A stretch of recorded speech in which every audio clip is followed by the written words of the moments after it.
Hello everyone, welcome to the channel. In our previous video, we learned how to install Streamlit on our computer.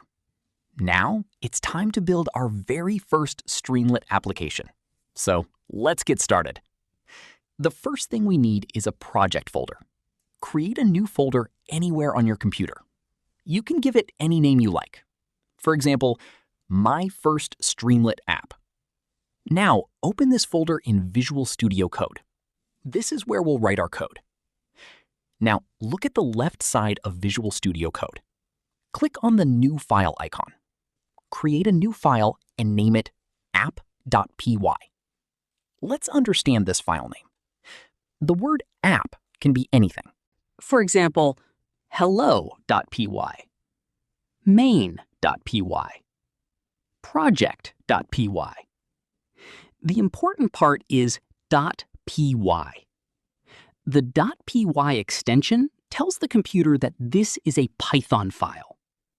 This file will contain our Streamlit code. Now write the following line. Import Streamlit as st. Let's understand what this means.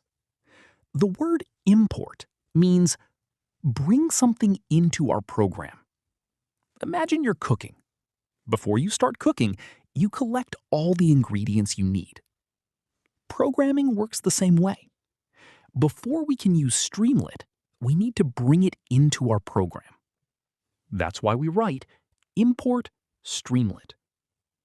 Now write the next line. st.title. Hello world. Let's understand this line. The word title creates a large heading on your web page. Everything inside the quotation marks is called a string. A string is simply text that we want to display. Now press Ctrl+S to save your file. Saving your file is very important. Whenever you make changes, always save them before running your application. Otherwise, your latest changes may not appear. Now we need to run our application. Open the terminal inside Visual Studio Code. The terminal is simply a place where we give commands to our computer using text.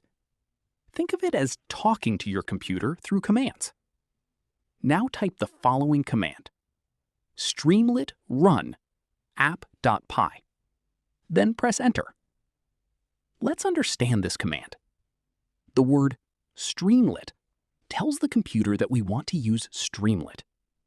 The word run means start the application. And finally, app.py is the file that we want Streamlit to open. So together, this command means, hey Streamlit, please run my file named app.py. Now you'll see your very first Streamlit application. On the screen, you'll see a beautiful heading. Hello world. Congratulations! You have successfully created your first Streamlit application. Today, we learned how to create a project folder, how to create an app.py file, how to import Streamlit, how to create a heading using st.title, how to save our file, how to run a Streamlit application. That's all for today's tutorial. I hope you enjoyed this video and learned something new. If this video helped you, don't forget to like, share, and subscribe to the channel. In the next video, we'll learn about the Streamlit folder structure and understand how to organize our projects like a professional. Thank you so much for watching.